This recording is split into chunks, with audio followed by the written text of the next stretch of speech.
story you're about to hear is true. Only the names have been changed. Only the names have been changed.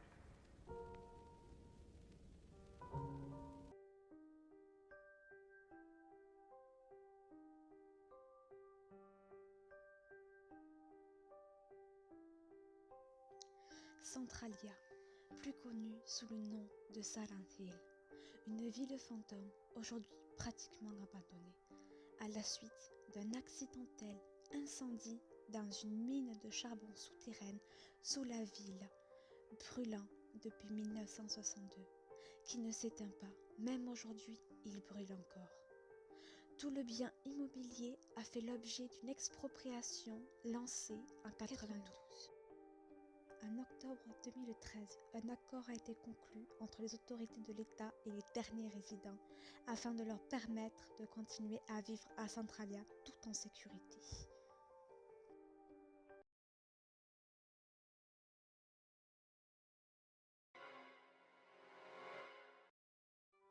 Ancien lieu de plusieurs tribus indiennes résidant dans ce qui est actuellement le comté de Columbia, le terrain où Centralia a été construit pour seulement 500 livres sterling après la colonisation de 1749. Les deux premières mines de Centralia sont ouvertes en 1856. Centralia est importée comme municipalité en 1866. Alexander Ray, le fondateur de la ville, est assassiné dans sa carriole par les membres de Molly Maquerez le 17 octobre 1868. Les Molly Maquerez étaient les membres d'une société secrète irlandaise. Ils étaient présents dans les mines de charbon en Pennsylvanie, dans l'État des États-Unis, depuis la période de la guerre de sécession, jusqu'à une succession d'arrestations et des procès entre 1876 à 1878. Selon les chiffres du Bureau de recensement des États-Unis, la ville de Centralia atteint son maximum de 2761 habitants en 1890. À son apogée, la ville comporte 7 églises, 5 hôtels, 2 théâtres, 27 saloons, une banque, un bureau de poste, 14 épiceries et des magasins. En 2002, le code postal de Centralia fut supprimé.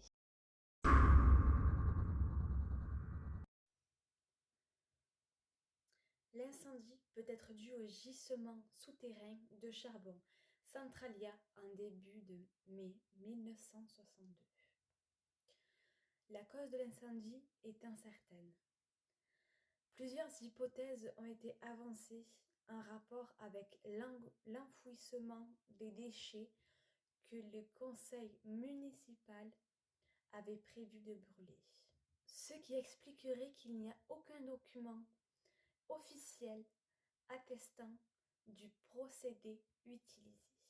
L'hypothèse la plus logique serait que les pompiers eux-mêmes auraient allumé un feu visant à nettoyer la décharge. Ils étaient prévus d'utiliser de l'eau pour éteindre les flammes visibles.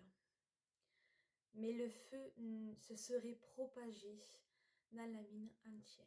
Une autre hypothèse apporte que l'incendie se serait produit bien avant 1962 et trouverait son origine à l'explosion d'une autre mine en 1932, dont le feu aurait atteint le site d'enfouissement en 1962.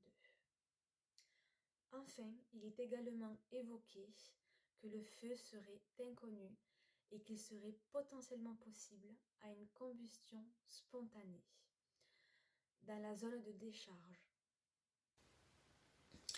Des rumeurs aussi circuleraient en citant que des mineurs clandestins se seraient entrés illégalement dans le lieu, dans les mines souterraines qui sont vraiment sous la ville de Centralia et auraient fait une sorte de vol de piliers, les piliers qui tenaient effectivement qui tenaient la mine pour pas que ça s'écroule. Il y aurait eu des vols de piliers donc, et ce qui ferait que le sol se serait complètement écroulé, enfin complètement, pas totalement, mais aurait fait ça. Et bien évidemment, aucune trace de mineurs. Mais forcément, cela reste des rumeurs. Des incidents se sont produits, ce qui a réveillé la population. La première a eu lieu en 1979 où le propriétaire d'une station-service est maire de la ville à ce moment-là.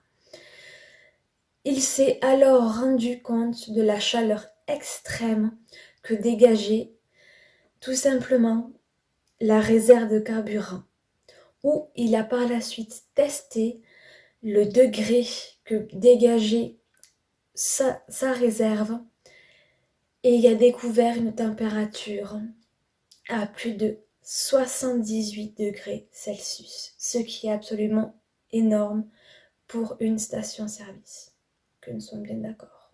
Le deuxième incident, ce qui a permis l'accélération pour évacuer les habitants, a eu lieu en 1981.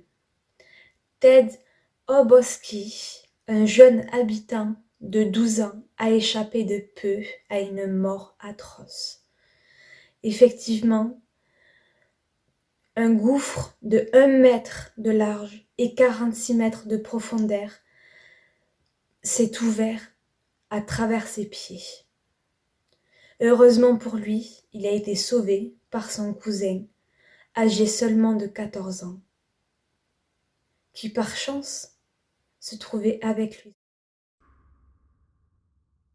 Malgré tout ça, un seul bâtiment n'a pas été touché, ni par le feu, ni par les émanations toxiques. C'est une église. Elle se situe en haut d'une colline. La légende court sur elle, venant de la ville. En 1969, 3 membres de la société secrète Molly Maquirez ont alors agressé le prêtre Daniel Ignatius McDermott. Le père Daniel était le seul prêtre romain à être installé à Centralia. Celui-ci aurait maudit la ville à cause de cet acte qui pour lui était infâme. Des faits ont été rapportés comme quoi, un jour, il viendrait où l'église romaine serait le seul bâtiment encore debout à Centralia. Aujourd'hui, elle est encore debout, malgré tout ce qui se passe, tout ce qui s'est passé dans cette ville. C'est la seule debout. Et en plus, c'est la seule à être entretenue. Elle est toujours active. C'est elle qui propose les services le dimanche.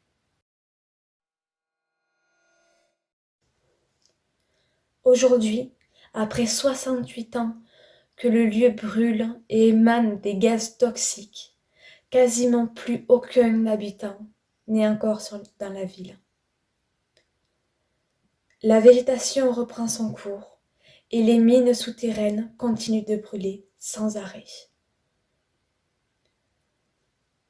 C'est pour cela que la ville est parfois dans un brouillard constant. Plus aucune route ne mène à cette ville fantôme. Cependant, on peut y accéder à pied. Mais gare aux aventureux trop curieux, sans masque adapté, sans équipement adapté. on peut mourir à cause du monoxyde de carbone. Des fissures dans le sol peuvent tuer en quelques minutes. Et même après 68 ans, les feux souterrains ne sont pas près de s'arrêter. Car selon des experts, il faudrait au moins 2 siècles pour que les feux s'éteignent complètement. Car les feux s'étendent sur une centaine d'hectares, peut-être même beaucoup plus aujourd'hui.